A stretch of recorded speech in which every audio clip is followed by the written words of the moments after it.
तो नमस्कार, traders diary में आपका स्वागत है। कारोबारी हफ्ते का है दूसरा दिन और तेजी का जो मोमेंटम है वो कहीं भी नहीं रुक रहा है। जिस तरह से हम तेजी के मूड माहौल में बने हुए हैं, 20,000 अब दूर नहीं है अरमान, निफ्टी के लिहाज से। बिल्कुल, काफ़ी अगर आप देखें उस समय से जहाँ पे हम 16,000 की बात कर रहे थे, 16,000 से जिस तरीके से तेजी आती हुई दिखी है, 19,000 मतलब लगातार आप देखें हाई पे हाई लगते जा रहे हैं। इनफैक्ट मुझे याद है कि 18,887 का जो हाई बना था निफ्टी पर, उसको क्रॉस करने में ही हमें 1-1.5 हफ्ते और लग गए थे। पर उसके बाद जब क्रॉस किए तो आप देखिए किस तरह की तेजी, पता ही नहीं चला कि कब 19,500 पार हो और गया। ये जब हमने पहली बार जब टाइम हाई को क्रॉस किया था तो वो लगभग को ध्यान है, हमने लिंक करके बताया भी था कि 600 इससे ज़्यादा दिन के बाद होता है इतना बड़ा ब्रेकआउट, 600 से ज़्यादा दिन के बाद ये ब्रेकआउट आता हुआ दिखा था और तेज़ी देखिए अब उसी तरीके दिख रही है। बिल्कुल, तो यहाँ पर काफ़ी शानदार ब्रेकआउट आता हुआ दिख रहा है। आमतौर पर हम स्टॉक्स के लिए बात करते हैं, पर अभी हम लोग इंडेक्स लेवल पर बात कर रहे हैं कि किस तरह का यहाँ पर ब्रेकआउट आपको देखने को मिल रहा है। लगातार तेज़ी, ऑलमोस्ट 0.75% के गेंस कल के सत्र में बनते हुए दिखे। 150 अंकों की भारी भरकम तेजी के साथ 19,700 के पार कल निफ्टी जाता हुआ दिखा। बैंक निफ्टी में भी शानदार तेजी कल के दिन में बनी थी। पर बहरहाल एसजीएक्स निफ्टी, अभी एक बारी उस पर नजर डाल लेते हैं। माफ कीजिएगा, गिफ्ट निफ्टी, एसजीएक्स निफ्टी की ऐसी आदत हो गई है, अब उसको बदलने में थोड़ा तो वक्त लगेगा ही। बट गिफ्ट निफ्टी आप देखिए यहाँ पर ऑलमोस्ट 19,772 के आसपास ट्रेड करते हुए दिख रहे हैं। करीबन 30-40 अंकों की तेजी रही है। कल अमेरिकी बाजारों में भी लगातार छठे दिन, खासकर डाउ जोन्स आप देखिए तो वहां पर भी तेजी का मूड माहौल था। ऑलमोस्ट 70-80 अंकों की तेजी के साथ क्लोजिंग होती हुई दिखी। तो अमेरिका से एक सपोर्ट आता हुआ दिख रहा है। हालांकि यूरोपियन मार्केट्स की हम बात करें तो वहां पर थोड़ा सा कमजोरी का रुझान था। बट बहुत ज़्यादा वेटेज अभी यूरोपियन मार्केट्स की हमारे बाजारों की इम्प्लीकेशंस पर बनती हुई नहीं नजर आती है। इसीलिए जो खासा फोकस रहता है वो डाउ पर रहता है। डाउ फ्यूचर्स, नैस्डैक फ्यूचर्स, वहां पर किस तरह का सिनेरियो है एक बारी वहां पर भी नजर डाल लेते हैं। तो डाउ फ्यूचर्स आप देखिए यहाँ पर जिस तरह की तेजी और मंदी के मूड माहौल पिछले कुछ दिनों से बने हुए हैं, अभी अगर आप देखें तो डाउ फ्यूचर्स में ऑलमोस्ट 19 अंकों की जो गिरावट है यहाँ पर देखने को मिल रही है। तो कहीं ना कहीं अब यही देखना है कि यहाँ पर जो रुझान है वो हमारे बाजारों पर किस तरह का इम्पैक्ट करता है। हालांकि जैसा कि हम लगातार बताते हुए आए हैं ट्रेडर्स डायरी में, जब भी हम शोज़ करते हैं और जो सिनेरियो बनते हैं, खासकर अगर आप यूएस मार्केट्स को कंपेयर करें इंडियन मार्केट्स के साथ, काइंड ऑफ पिछले कुछ हफ्तों से तो हम डीकपलिंग ही देख रहे हैं, क्योंकि यहाँ पर हम अपनी ही अलग चाल बनाते हुए नजर आ रहे हैं। तो इस बीच किस तरह से आज की रणनीति बनानी है ये तो हम अरमान से जानेंगे ही, पर कोई सेल स्टॉक है या नहीं ये भी जानना उनसे इंटरेस्टिंग होगा। तो अरमान, ये जो सेटअप अभी दिख रहा है मुझे तो बहुत पॉजिटिव लग रहा है। इस चक्कर में मैंने तो सारे के सारे सेल बाई कॉल जो है वो अपनी सूची में शामिल कर रहे हैं। कुछ आप बैलेंस करने के लिए कर रहे हैं या ऑफ बैलेंस ही है, या फिर हमारी जो बाजार की ट्रेंड की तेजी है हम उसी में पार्टिसिपेट करें? नहीं, आप अभी ऑफ एयर वही चीज़ पूछ रहे थे कि हम दोनों सेम कलर में लग रहे हैं, तो हमारे विचार उस तरीके से भी मिल रहे हैं कि हमारे सारे जो है, मेरे भी बाय हैं और आपके भी बाय हैं। तो डेफिनेटली अगर जिस तरीके से अगर आप देखें डीकपलिंग की बात करें या लगातार हम हर बार हम स्ट्रेस करते हुए जा रहे हैं, आप हमारा हर एक डेटा जो देखेंगे वो इसी चीज को इंडिकेट करता है। चलिए स्टार्ट करते हैं सबसे पहले कैश के स्टॉक के लिए। बिल्कुल अरमान, तो कैश के स्टॉक में जो स्टॉक है वो मैं तो नहीं बताऊंगा, पहले आप ही बिल्कुल, कैश में जो मैंने पहले स्टॉक लिया है वो है आरपीपी इंफ्रा। क्योंकि यहाँ पर इसलिए क्यों लिया गया है, क्योंकि यहाँ पर अगर आप देखें यहाँ पे एक ऑर्डर विन की अगर आप देखें खबर आती हुई दिखी है, क्योंकि हिमाचल की जल शक्ति विभाग से इनकी जेवी को जो है वो लगभग 138 करोड़ का इनको ऑर्डर मिलता हुआ दिखा है। तो उसके चलते आपको हो सकता है मोमेंटम आता हुआ दिखे। और ये जो प्रोजेक्ट है ये लगभग अगर आप देखें 24 महीने में इस प्रोजेक्ट को जो है पूरा किया जाएगा। उसके चलते हो सकता है आपको अच्छा खासा जो है मोमेंटम यहाँ पर भी आता हुआ दिखे। इसलिए आरपीपी इंफ्रा यहाँ पे करेंगे खरीदारी, टारगेट रखेंगे 65 का और स्टॉप लॉस रखेंगे 62.5 का। कुशल, आप क्या ले रहे हैं? बिल्कुल, मुझे भी लेना ही है। और मैं आरपीपी इंफ्रा पर आप बुलिश हैं तो मैं आइडिया फोर्ज पर बुलिश हूँ। आइडिया फोर्ज पर चुनने की सबसे बड़ी वजह बन रही है जिस तरह से सरकार जो है लगातार पाकिस्तान और चीन की जो सीमाएं हैं उस पर नज़र रखने के लिए डिफेंस जो है यहाँ पर करीबन 10,000 करोड़ से अधिक के 97 मेड इन इंडिया ड्रोन खरीदेंगे। तो ये एक खबरें आती हुई दिख रही हैं, जिस वजह से कहीं ना कहीं जो आइडिया फोर्ज के यूएवीज हैं वो डिफेंस सर्वेलेंस सिस्टम्स के लिए भी काफ़ी ज़्यादा इस्तेमाल किए जाते हैं। और कहीं ना कहीं आप देखिए हाल ही की जो लिस्टिंग रही है, जिस तरह का सब्सक्रिप्शन आया है, सर की भी राय थी इस पर कि आपको सब्सक्राइब करना चाहिए। एंड कुशल 50% मार्केट शेयर है इनके पास, 50% मार्केट शेयर उस हिसाब से। और कभी कंपनी अभी की नहीं है, 2007 की कंपनी है। तो ये 50% मार्केट शेयर इस लेवल पे आके रिटेन करना तो डेफिनेटली, अगर ये खबर पर थोड़ा बहुत भी अगर आप देखें तो ऑर्डर आ सकते हैं, तो इनके लिए तो डेफिनेटली बहुत बड़ी इन्फॉर्मेशन हो सकती है। बिल्कुल, तो लॉन्ग हिस्ट्री रही है यूएवीज बनाने की और लगातार ये काउंटर फोकस में बना हुआ है लिस्टिंग के बाद। बट बहरहाल जो खबर आती हुई दिख रही है उसकी वजह से हो सकता है कि यहाँ पर एक अच्छा मूव आज के सत्र में भी आपको बनता हुआ नजर आए। तो 1220 रुपए के टारगेट के लिए आइडिया फोर्स टेक्नोलॉजीज में खरीदारी कर चलिए, 1180 रुपए आपका यहाँ पर बनेगा स्टॉप लॉस। चलिए अब आगे बढ़ते हैं डेरिवेटिव स्पेस की कैटेगरी की तरफ, और डेरिवेटिव में मैंने फ्यूचर्स कैटेगरी में सबसे पहला कॉल चुना है एचडीएफसी बैंक का। यहाँ पर आपको कर चलनी है खरीदारी। एचडीएफसी बैंक अगर आप देखें तो एडीआर यूएस में कल देर शाम मैं देख रहा था तो 4.5% तक की दमदार तेजी यहाँ पर बनती हुई नजर आई थी। कल हमने देखा 2.5% की तेजी हमारे यहाँ पर भी हुई थी क्लोजिंग के साथ। तो एक फॉलो ऑन मूव के लिहाज से एचडीएफसी बैंक में आप जरूर आज खरीदारी कर चल सकते हैं, अच्छी तेजी का कैंडिडेट बन रहा है। तो 1730 रुपए के टारगेट के लिए एचडीएफसी बैंक पर खरीदारी करिए। और साथ ही मैं आपको एक और बात बता दूं कि जो सिटी की राय आती हुई दिख रही है एचडीएफसी बैंक पर वो भी अच्छी है। खरीदारी की राय बरकरार रखते हुए 2200 रुपए के टारगेट्स ये देते हुए दिख रहे हैं। तो जाहिर सी बात है कि ब्रोकरेज का भी सपोर्ट है, एडीआर में भी अच्छी तेजी है। तो 1650 रुपए के स्टॉप लॉस के साथ आप 1730 के टारगेट के लिए एचडीएफसी बैंक में प्ले कर चल सकते हैं। देखिए, जो फ्यूचर्स में मैंने स्टॉक लिया है वो है डेल्टा कॉर्प, और डेल्टा कॉर्प लिया है खरीदारी करने के लिए, बेचने के लिए नहीं। क्योंकि अगर आप देखें, जो हमने ट्रिगर्स में हेडलाइंस में आपको क्वेश्चन अभी बताया भी था कि अगर जो आईटी मंत्री हैं जो राजीव चंद्रशेखर शाह हैं, उन्होंने कहा है कि जीएसटी काउंसलिंग से ऑनलाइन गेमिंग पर टैक्स पर पुनर्विचार करने का जो है वो अनुरोध करेंगे। तो इस खबर के चलते हो सकता है, क्योंकि आपको गिरावट इसमें काफ़ी बड़ी गिरावट जो है यहाँ पर आती हुई दिखी थी, तो इस खबर के चलते हो सकता है आपको थोड़ा मोमेंटम आता हुआ दिखे। थोड़ा सा रिस्की स्टॉक है। अगर आप अभी के हिसाब से कंपेरेटिवली अगर आप देखेंगे तो आप थोड़ा हो सकता है कि खुलने के बाद आप मोमेंटम देखने के बाद हो सकता है इसमें आप जो है एक्शन ले सकते हैं। पर कंपेरेटिवली जितनी गिरावट आई है उस हिसाब से हो सकता है, क्योंकि अगर ये आईटी मंत्री की तरफ से अगर ये बयान आता हुआ दिखा है तो कंपेरेटिवली हो सकता है अच्छा आता हुआ दिखे।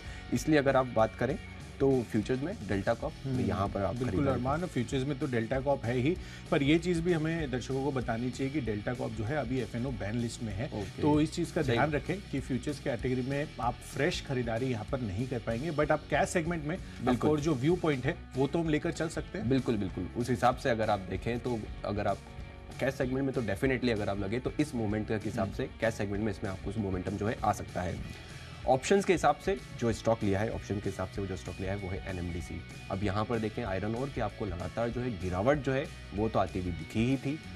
अब ये जो आयरन ओर में आपको थोड़ी सी तेजी आती हुई दिखी है, उसका रीज़न अगर आप देखें तो कंपैरेटिवली अगर आप, क्योंकि गिरावट बहुत ज़्यादा आई थी, पर वहाँ से आपको थोड़ा जो मोमेंटम है वो जो रिकवरी है वो आती हुई दिखी है। इसलिए एनएमडीसी का आपको जो कॉल ऑप्शन है वो बाय करेंगे 113 का, जिसका अगर आप बात करें 2.3 पे मिल रहा है। टारगेट रखेंगे 3 का और स्टॉप लॉस रखेंगे 2 का। बिल्कुल, तो चलिए एनएमडीसी यहाँ पर भी बुलिशनेस नजर आ रही है, अच्छी खासी तेजी का कैंडिडेट ये भी बनता हुआ दिख रहा है। ऑप्शन कैटेगरी में अरमान ने तो अपनी पिक बता दी है, मेरी तरफ से है आईटी दिग्गज इन्फोसिस, यहाँ पर खरीदारी करके चलनी है। वैसे भी पिछले 2 दिनों में जिस तरह से आईटी पूरी की पूरी इंडस्ट्री ने एक सरप्राइज मूव दिया अरमान, वो अपने आप में काफ़ी काबिल तारीफ है। एक्सपेक्ट नहीं करके चल रहा था स्ट्रीट कोई भी लेवल पे कि आईटी इतना बड़ा रिवर्सल पिछले 2 दिनों में शानदार तेजी दिखाते हुए नजर आएगा। सरप्राइजिंगली सबसे ज़्यादा है मेरे लिए वो है एम्फेसिस का काउंटर। किस तरह की तेजी 1800 रुपए के लेवल से सीधा 2200 रुपए के आसपास ये पहुंचता हुआ दिख रहा है, तो अपने आप में वहां पर काफ़ी शानदार तेजी देखी है। और साथ ही इन्फोसिस भी आप देखिए यहाँ पर 1420 रुपए के लेवल्स पर टच करता हुआ दिख रहा है। 1300 I think if I am not wrong 20 या 1350 रुपए के आसपास के लेवल से, तो बेहतरीन तेजी आपको लगातार इनमें आती हुई दिखी है। पर साथ ही एक खबर भी आती हुई दिख रही है इन्फोसिस को लेकर, जिसके अंतर्गत इन्होंने ये सर्कुलर जारी किया है कि एक क्लाइंट है उनके साथ इन्होंने एक अग्रीमेंट जो है वो कर लिया है, और एआई और ऑटोमेशन रिलेटेड जो भी आगे डेवलपमेंट्स होंगी उस क्लाइंट्स के लिए वो अगले 5 सालों में करीबन $200 करोड़ स्पेंड करने का प्लान है इस क्लाइंट का। तो जाहिर सी बात है कि हो सकता है कि यहाँ पर एक अच्छा लेगअप आपको इन्फोसिस में बनता हुआ नजर आए। वैसे भी चार्ट स्ट्रक्चर अच्छे बुलिश में पैटर्न पर बनते हुए दिखे हैं, और ये खबर भी आइसिंग ऑन द केक साबित हो सकती है। तो इन्फोसिस खरीदारी कर चलिए, 1420 रुपए के कॉल ऑप्शन में 30 रुपए पर उपलब्ध है। 55 रुपए का टारगेट बनाइए, 20 रुपए का आपको रखना होगा स्टॉप लॉस। चलिए पहली जो 3 कैटेगरीज है वो तो हमने आपको बता दी है कि हम डिस्कस कर ही रहे थे, तो फ्यूचर्स में आपके लिए एक नया स्टॉक दे देते हैं। फ्यूचर्स में स्टॉक जो मैं दे रहा हूं वो है अपोलो हॉस्पिटल, क्योंकि अगर आप देखें यहाँ पे ब्रोकरेज ने अच्छा खासा जो है टारगेट वो रेस करते हुए दिखे हैं। तो फ्यूचर्स में खरीदारी करेंगे अपोलो हॉस्पिटल में, टारगेट रखेंगे 6260 का और स्टॉप लॉस रखेंगे 5420 का। टेक्निकली अगर आप देखें तो टेक्निकली जो स्टॉक मुझे पसंद आ रहा है वो है ट्रेंड की बात करें, और ये आपको कैश लेवल की मैं बात कर रहा हूँ। आपको यहाँ पर अगर आप ओवरऑल चार्ट देखेंगे तो आपको अच्छा मोमेंटम जो है वो आता हुआ दिख रहा है, इसलिए टेक्निकली ट्रेंड लिमिटेड में आपको खरीदारी करनी होगी। टारगेट रखेंगे 1745 का और स्टॉप लॉस रखेंगे 1677 का। बिल्कुल। तो चलिए, ट्रेंड लिमिटेड, इसका चार्ट स्ट्रक्चर बेहद मजबूत लग रहा है, अच्छी तेजी आपके लिए बन सकती है आने वाले समय में। पर साथ ही टेक्नोपिक के आधार पर मेरी तरफ से जो काउंटर मैंने चुना है वो है हिंदुस्तान कॉपर का। अगर आप कल का चार्ट स्ट्रक्चर देखें तो वहां पर तो बुलिशनेस थी ही, साथ ही पिछले कुछ दिनों में अच्छी तेजी रही है और एफएनओ के बैन लिस्ट से ये काउंटर बाहर भी आता हुआ दिखा है। तो जाहिर सी बात है कि हो सकता है कि इस मिडिल काउंटर में आपको और खरीदारी आज के सत्र में बनती हुई नजर आए। चार्ट स्ट्रक्चर अच्छे रहे हैं तो खरीदारी करके चलिए। 126 रुपए के टारगेट के लिए 120 रुपए आपका बनेगा यहाँ पर स्टॉप लॉस।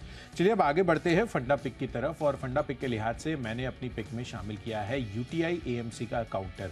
अब यूटीआई एएमसी नाम से हम समझ सकते हैं कि देश में सबसे पुराना अगर किसी का म्यूचुअल फंड आया था तो वो था यूटीआई एएमसी का। तो और जिस तरह से यहाँ पर लगातार पूरी की पूरी एएमसी इंडस्ट्रीज में आप देखिए तो जो एयूएम बन रहा है, खासकर एवरेज एयूएम भी अगर आप देखें तो लगातार यहाँ पर बेहतरीन तेजी देखने को मिली है। और इस चीज़ को ध्यान में रखते हुए जितने भी एएमसी से जुड़े हुए शेयर्स हैं आपको और भी अच्छी तेजी आगे चलकर दिखा सकते हैं। तो अपने पोर्टफोलियो पिक के लिहाज से आप इस काउंटर को जरूर शामिल कर चलिए। अगले 12 महीनों में 4 डिजिट पर अब ये काउंटर जाता हुआ दिख सकता है। 1000 रुपए के टारगेट्स आपको यहाँ पर देखने को मिल सकते हैं। देखिए फंडामेंटली जो मुझे स्टॉक पसंद आ रहा है वो है टांडा प्लेटफॉर्म, क्योंकि एक तो सी पास की दिग्गज कंपनी है। आपने हाल ही में आपका रोड मोबाइल का अगर आपने देखा जो आपको डील होती हुई दिखी, और उस हिसाब से दिग्गज कंपनी है ही सही, लगातार नया एक्विजिशन कर रहे हैं उसी स्पेस की अगर आप बात करें। और अगर आप देखें इनको लगातार जो है इनका फोकस न्यू इन्वेंशन पर है ही सही। अगर आप देखें टांडा वाइसली का अगर कुछ समय पहले जहाँ पर इन्होंने एक ये प्लेटफॉर्म जो है वो लॉन्च करते हुए दिखे थे,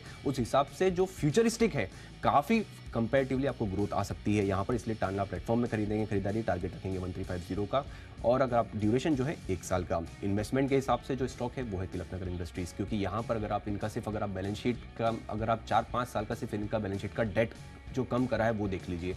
1200 करोड़ से घटाकर उन्होंने जो डेट कर दिया है वो लगभग 250 करोड़ का कर दिया है। 1000 करोड़ के आसपास का डेट कम कर दिया है, वो भी कुछ ज़्यादा रेट पे था। तो 10% के हिसाब से 1000 करोड़ का भी आप निकालते हैं तो 100 करोड़ रुपए तो सिर्फ ब्याज का ही बच जाता है, उसमें टैक्स भी हटा दो तो 75 करोड़ उस हिसाब से आ जाता है। और जो ब्रांडी का अगर आप देखें जिस सेगमेंट में है वहाँ पे बढ़िया मार्केट शेयर है, 93% का इनका जो मार्केट शेयर है, उस हिसाब से बढ़िया स्टॉक हो जाता है। तिलकनगर इंडस्ट्रीज यहाँ पर बाय करेंगे। ड्यूरेशन वही एक साल का, और टारगेट रखेंगे 200 का।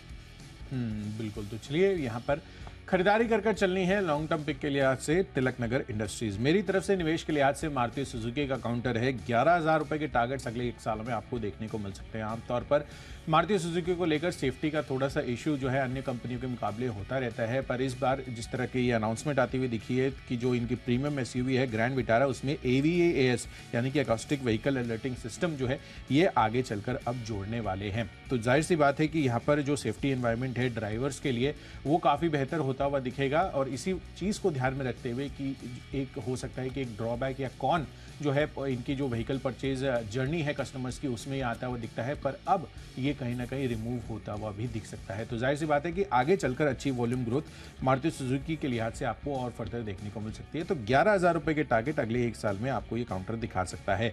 चलिए अब आगे बढ़ते हैं खबरों के दम पर कौन से स्टॉक लिए हैं। खबर में सबसे पहला मेरी तरफ से है शारदा एनर्जी एंड मिनरल्स। यहाँ पर खरीदारी कर चलिए। 29 जुलाई को बोर्ड बैठक है और नतीजों के साथ साथ फंड जुटाने पर भी कंपनी जो है विचार करती हुई दिखेगी। तो इस वजह से खरीदारी करिए। 1640 रुपए के टारगेट के हिसाब से 1570 रुपए का रखिए स्टॉक।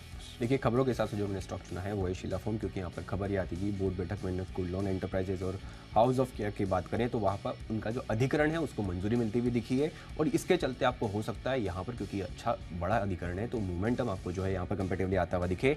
टारगेट रखेंगे 1220 का और स्टॉप लॉस रखेंगे 1175 का। देखिए खबरों तक तो अभी भी पहुंच गए। माई चॉइस में हमारी तीनों पिक, मेरी 3 पिक और कुशल की भी 3 पिक, तो टोटल 6 पिक आपके लिए आने वाली। बढ़ते हैं अपनी आखिरी और फाइनल कैटेगरी माई चॉइस की तरफ। और माई चॉइस में मेरे के तीनों खरीदारी के कॉल्स हैं और इसमें सबसे पहला जो कॉल है वो है PNB पर।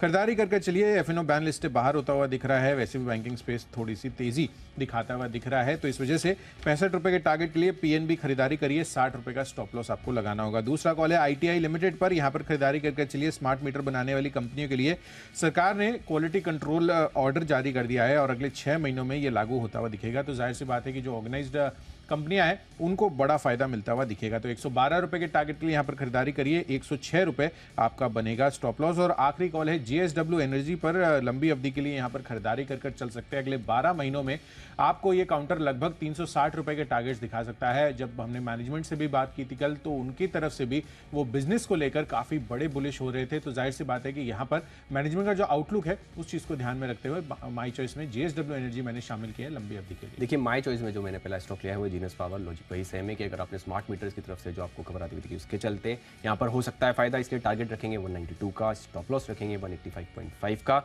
और दो स्टॉक जो लिए हैं वो दोनों में अगर आप FPI ने हिस्सेदारी बढ़ाई है। सबसे पहला स्टॉक है BLS इंटरनेशनल, यहाँ पर हिस्सेदारी वो बढ़ाते हुए दिखे हैं, टारगेट रखेंगे 227 का और स्टॉप लॉस रखेंगे 218.5 का।